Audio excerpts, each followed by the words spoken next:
Why do?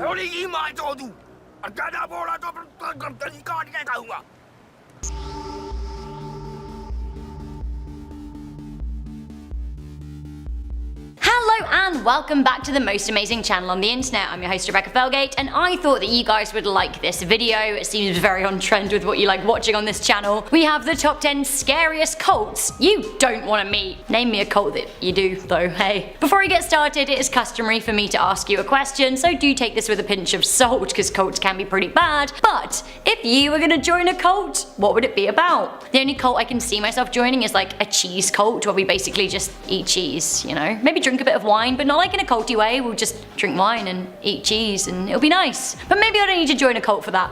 Let me know what yours would be in the comment section down below. Also, while you're down there, why don't you like this video? Give it a good old thumbs up, share it with a friend, join the cult of most amazing top 10 by subscribing, wait what? And stay tuned for the rest of the video. Coming in at number 10, we have the Nexiam. The Nexiam have been in the news a lot recently. I'm not totally sure if I'm pronouncing it right because it's spelled very strangely. The cult was allegedly an American marketing company that offered professional and personal development through a series of executive success programs. Now it turns out that it was basically a pyramid scheme, which, you know, kinda sucks, but beyond that, it seems that the Nexiam have been accused of housing a cult called DOS, or often called the Vow. This is a cult where women are branded and forced into sexual slavery, allegedly. Nexiam's leader, Keith Ryanair, is said to be the head of the cult too. Here's a snap of one of the so-called branding wounds. Now each stamp is said to contain Ryanair's initials. Dynasty actress Catherine Oxenberg claims that the group brainwashed her daughter, convincing her to send them nudes as collateral so that she's deterred from ever leaving. On top of that, it's said that members are said to provide secrets and bank details to stop them ever departing. It seems that in the DOS cult, members are forced to recruit more people, and if they don't, they're beaten with paddles. It is said that there is an Emmy award-winning actress high up in the group recruiting new members. Now this is all going on in Albany, New York, apparently. Actress Alison Mack of Smallville has pleaded guilty to racketeering charges brought against her for her involvement in the cult. She said, "I'm very sorry for those who I've hurt through my misguided adherence to Keith Ryanair's teachings." Okay, was anyone else sitting there listening to this thinking about the whole collateral thing and thinking it sounds similar to another popular American organization? Because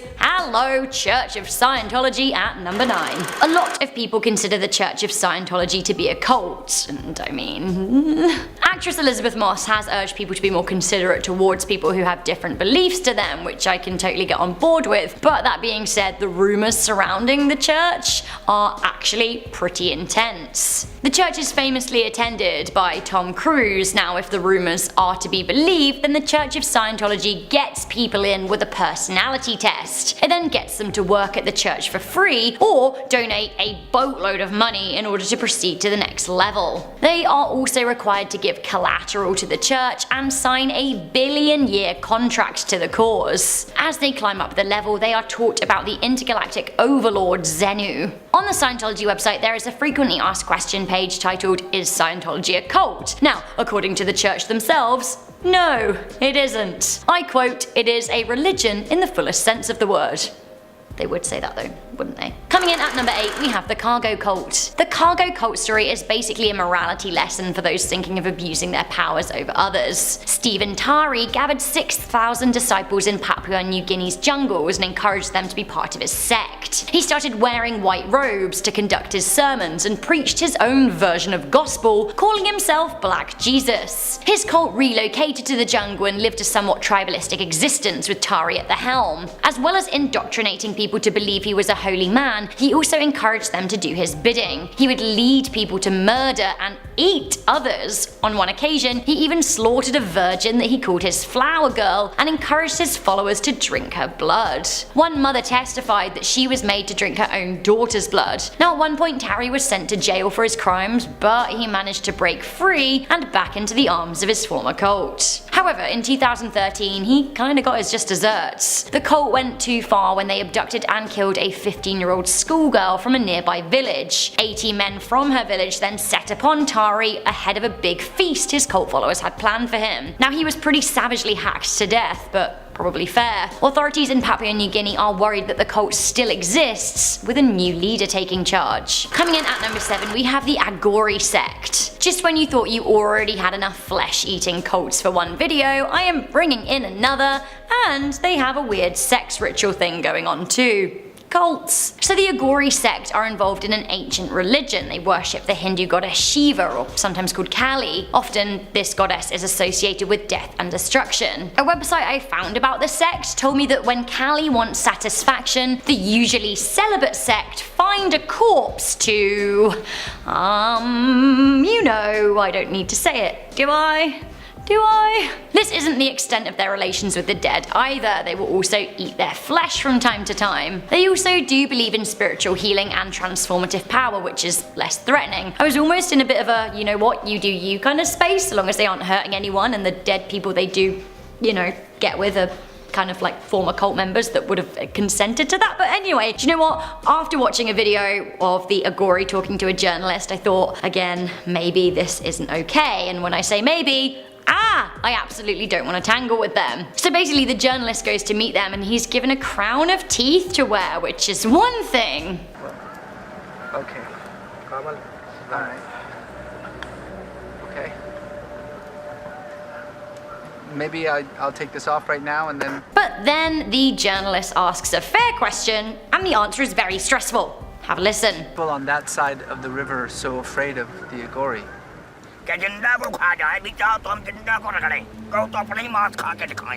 Okay, the final straw for me is when this happens. Why do...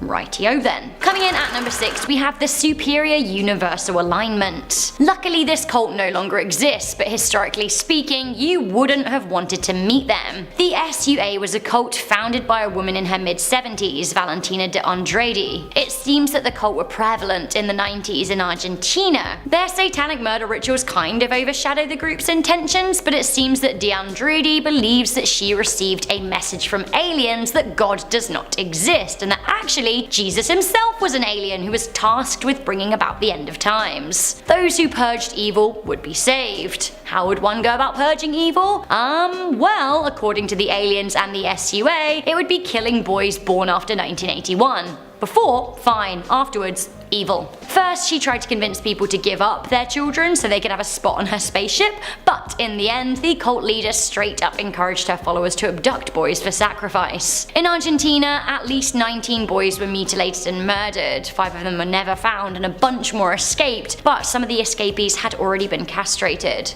So grim. While the cult leaders were brought to justice in 2003, it seems that offshoots of the SUA may still exist in Austria. Coming into number 5, we have the Order of the Solar Temple. This cult was founded in 1984 by Joseph de Mambro and Luc Journet in Geneva, but they also had offshoots, and perhaps still do, in France, Australia, Canada, and Spain. The order seemed to have been inspired by the ancient Knights Templar of France. The temple had many secret underground churches in Switzerland and had so-called lodges elsewhere in the world, covered in riches. It seems that the cult believed that God was a solar king and that their mission was to unite Christianity and Islamic faiths.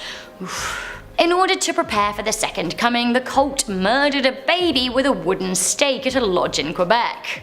How to unite the people? Kill a baby. It's a kind of culty sense I've come to expect. Later they staged a reenacted Last Supper before killing dozens of people across the world, whilst other cult members committed mass suicides in response to, I quote, the hypocrisies and oppression of this world. 2 days before Christmas in 1995, 16 bodies were discovered in a star formation in the Vercors mountain of France. One of the dead included Olympian Edith Bonlieu. Now one of the leaders arrested was famous composer Michael Tabernick. He was cleared of the charges and is now a free man. He was the leader of the Brussels Philharmonic Orchestra right up until 2015. Coming into number 4, we have Happy Science. Wait, but the name sounds so friendly and fun, like I'm happy and I like science, maybe I found my people. Okay, don't joke about joining cults, Rebecca. People will take you seriously.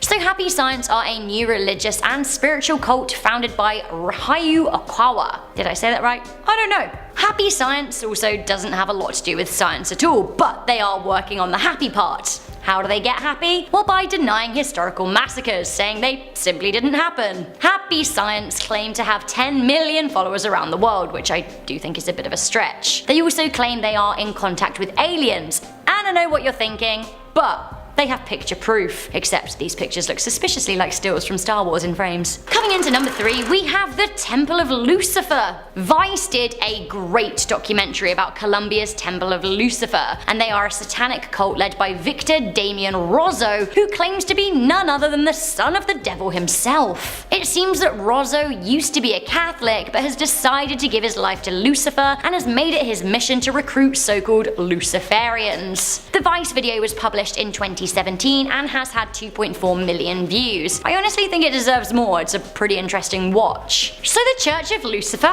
actually has some pretty sweet decor. It's very nouveau Satan. There's sultry red leather chairs, red curtains, a big black and red satanic pentacle on the floor, backlit upside down crosses, and an altar to the Dark Lord himself. Kinda made it sound a bit like I'm talking about Voldemort. I'm actually talking about SCP-1, the Red Devil himself, the creation of all evil. Rozzo has claimed that a lot of high-profile people, including celebrities, have secretly visited the temple. In the Vice documentary, it seems that locals are perturbed by the amount of animals ritually sacrificed by the group. Do you want a peep inside of the church? I think you do. Now his sermon is being led in Spanish, but let's have a look anyway. Reconoció, le dio los créditos a mi señor Lucifer. Él mismo admitió. Rozzo's invites people to become millionaires by making pacts with the devil, and honestly, I think that's kind of a bad idea. I don't really believe in it, but like, just go. Trust yourself to be a billionaire, not the devil. Ooh, coming into number 2, we have Aleph. Aleph, formerly known as Shinrikyo, is a horrifying Japanese doomsday cult. Again, I'm really sorry if I pronounced that wrong. This is their symbol, so watch out for it. Aleph was founded in 1987 by Shoko Ashara, a 40-year-old legally blind and former yoga teacher. He posed the religion under the guise of being a Buddhist group, and the group has traditionally been obsessed with prophecies. Aleph have been known to distribute anime and manga propaganda that cleverly hides their more radical ideals. Basically, to simplify this cult, they believe that the end of the world is coming and they want to be ready. The group have carried out several horrifying chemical attacks on the public too, including most famously the March 1995 Tokyo subway attack, which killed 13 commuters but affected over 1,000 people. Those who fall out of favor with the cult are murdered, their bodies are dumped. One super fun example was Kiyoshi Kiara, who was the brother of a member who escaped. He was abducted from Tokyo and taken to a compound near Mount Fuji, then cooked in a microwave-powered incinerator. You don't want to hustle with Aleph. While their leader Ashara has been arrested, Aleph still has around 2,000 members. Finally, coming into number 1, we have the KKK. Klan is basically another word for cult, and the Ku Klux Klan are an enduring hate cult that was founded on Christmas Eve no less in 1865 in Tennessee, USA. It seems that the headquarters these days hidden away in Arkansas. Most of you will have heard of the KKK. They're a white supremacist group associated with right-wing extremism and neo-Nazi ideals, even though they predate the Nazis. The KKK were more prevalent in the late 1800s to mid 1900s and would frequently be behind lynchings of African Americans. The KKK have been deemed a terrorist organization. Famously, they held terrifying rallies in their cult disguise costumes, and they would burn crosses and set fire to buildings of their enemies, and worse. Children would and still are being raised in circles like this, believing staunchly in white purification. The history of the KKK is long, vast, gross, and not over. Ku Klux Klan chapters still exist in the US as well as Europe, Canada, and weirdly, Fiji. So guys, what a list! That was the top 10 scariest cults that you don't want to meet. Again, does anyone want to meet any cult, to be fair? Don't forget to let me know if you joined a cult, what kind of cult would it be? I'm just thinking like joke answers only to lighten the mood. Don't be like stepping to me with any satanic stuff, because I don't want to hear it. Cheese, cults only, and stuff. Ice cream. I could get on board with ice cream too. Good, I'm rambling again, so it's time for me to leave. I'm your host, Rebecca Felgate. If you like this video, make sure you give it a good thumbs up. Share with a friend, stay subscribed for more Most Amazing lists, and don't forget to check out our Most Amazing Instagram. The link is in the description. See you later. Bye!